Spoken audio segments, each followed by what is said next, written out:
निधनानंतर सगळी पक्षश्रेष्ठी आदरणीय आमचे अध्यक्ष आदरणीय खरगेजी, सोनिया मॅडम, राहुल गांधी, आमचे के.सी. वेणुगोपाल, प्रभारी चेनी थल्लाजी, आपले महाराष्ट्राचे प्रदेशाध्यक्ष नानाभाऊ पटोले असतील, मुकुलजी वासनिक असतील, आमचे आदरणीय शिवाजीराव मोघे आहे, आमचे आदरणीय वामनराव कासावार असतील, आमचे जिल्हाध्यक्ष सुभाषभाऊ धोटे, आदरणीय सुधाकरजी अडबाले सर या आणि सुनील भाऊ केदार, नितीनजी राऊत आणि महाविकास आघाडीतील सगळे घटक पक्ष, आदरणीय शरदचंद्रजी पवार साहेब, आदरणीय उद्धवजी ठाकरे आणि सगळे माझे तळागाळातील पदाधिकारी आणि कार्यकर्ते यांच्यामुळे ती उमेदवारी आम्हाला मिळाली होती। आणि आता देखील माझ्या पतीच्या निधनानंतर ही जबाबदारी माझ्या खांद्यावरती या सगळ्या लोकांनी टाकली आणि मला विश्वास आहे की त्यांनी सर केलेला हा गड मी नक्की या ठिकाणी कायम ठेवील आणि त्यांनी टाकलेला हा विश्वास,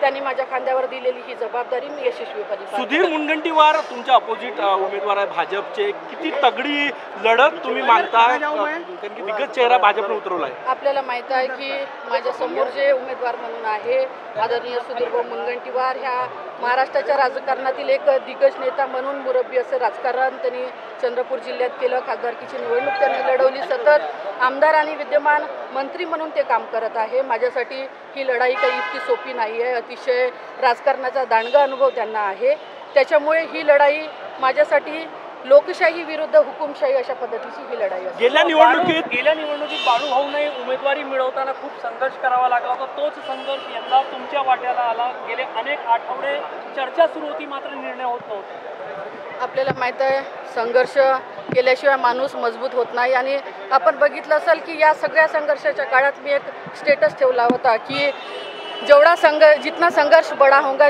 जीत उतनी ही शानदार होगी। त्याच पद्धतीने आपण बघितलं असेल संघर्ष जरी करावा लागला असेल तरी ही लढाई लढत असताना ही लढाई फक्त माझी वैयक्तिक लढाई म्हणून नाही आहे। आपण बघितलं असेल की भारतीय राष्ट्रीय काँग्रेस पक्ष हा पक्ष हुकुमशाहीनं चालणारा पक्ष नाही आहे। राजा बोले आणि दाढी हाले तशा पद्धतीचा कारभार या पक्षात होत नाही। हा पक्ष भारतरत्न डॉक्टर बाबासाहेब आंबेडकरांच्या संविधानावर चालणारा पक्ष आहे आणि संविधानात आपल्याला सांगितलं आहे की संविधानात लोकशाही स्वातंत्र्याचा अधिकार आहे। त्या अधिकारामुळे कोणी जर दावेदारी केली तर तो त्यांचा नैतिक अधिकार आहे। त्याच्यामुळे आत्ताची आमची लढाई ही हुकुमशाही विरुद्ध लोकशाहीची लढाई आहे। ही लढाई आमची लोकशाही आणि संविधान वाचवण्याची लढाई आहे, त्याच्यामुळे सगळे एकत्र येतील आणि काम करतील। गेल्या वेळेस बाळूभाऊच्या निवडणुकीमध्ये विजय वडेट्टीवार यांची भूमिका नाकारता येण्यासारखी नव्हती, आता तुम्हाला त्यांनी शुभेच्छा दिल्या का? या निवडणुकीतही तुम्ही त्यांना सोबत घेणार आहे का? कारण की गेल्या काही दिवसात तिकिटासाठी संघर्ष पाहायला मिळाला, पक्ष म्हणून आता एकत्र असणार आहे का तुम्ही? मी आत्ताच तुम्हाला सांगितलं की पक्षाचे जे ध्येय धोरण आहे, आमचा पक्ष हा लोकशाहीवर चालणारा पक्ष आहे, भारतीय राज्यघटनेवर चालणारा पक्ष आहे। त्याच्यामुळे त्यांना उमेदवारी मिळाली असती तर पक्षश्रेष्ठीने जो आदेश दिला असता तो त्यांनी फॉलो केला असता। मला उमेदवारी मिळाली तर तो आदेश ते देखील फॉलो करतील आणि ही लढाई आमची संविधान आणि लोकशाही वाचवण्याची लढाई आहे। त्याच्यामुळे तळागाळातील सगळे पदाधिकारी कार्यकर्ते एकत्र येऊन ही आम्ही लढाई लढू। उमेदवारी अर्ज कधी भरणार आहात? त्या दिवशी तुमच्या जिल्ह्यातले वरिष्ठ नेते आहेत, विरोधी पक्ष नेते आहेत, वडेट्टीवार सोबत असणार आहे का?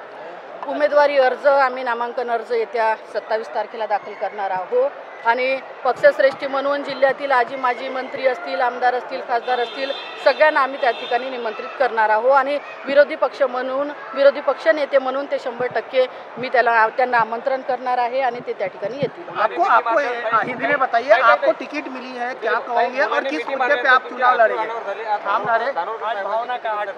डोळ्यात अश्रू दिसले तुमच्या? आठवणी म्हणजे मागच्या 10 महिन्याच्या कार्यकालात मी अतिशय संघर्ष त्या ठिकाणी करत आहो आणि नक्कीच एवढ्या संघर्षानंतर मला ही तिकीट मिळाली। तिकीट मिळाल्यानंतर माझे 2 लहान मुलं, एक मुलगा माझ्यासोबत होता, एक आता इथं होता, त्याच्यामुळे नक्कीच माझ्या ठिकाणी कोणीही असतं तर नक्की ते अश्रू त्यांच्याही डोळ्यातून निघाले। नक्कीच आज राजकारण करत असताना त्यांच्या पावलावर पाऊल ठेवत त्यांच्या विचारावर मी चालत आहे। आज त्यांच्यामुळे मी या ठिकाणी सक्षम आमदार म्हणून काम करत आहे।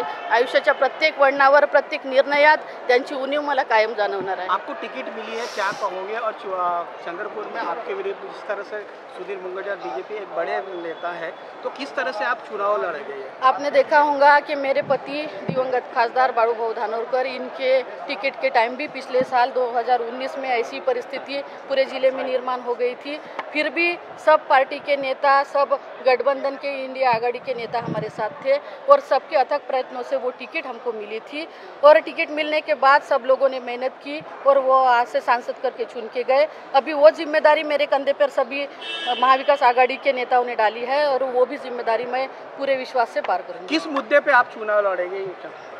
चुनाव लड़ते हुए चंद्रपुर जिले का आपने देखा होगा कि यहाँ इंडस्ट्रियल जोन है, बेरोजगारी बड़े पैमाने पर हमारे ज़िले पे है, बेरोजगार का विषय हमारे ज़िले में है, वो विषय कैसे हम मार्गी ला सकते हैं वो मेन मुद्दा हमारे ज़िले में रहेगा। कब फॉर्म भरने वाले हैं? हम 27 तारीख को नॉमिनेशन फॉर्म भरेंगे। तर चंद्रपूरचा गड मी कायम ठेवेन असा विश्वास त्यांनी व्यक्त केलेला। नागपुरामध्ये त्या दाखल झालेल्या आहेत। नागपुरात दाखल होताच प्रतिभा धानोरकर यांना अश्रू अनावर झाले। यावेळी त्यांचा मुलगाही उपस्थित होता।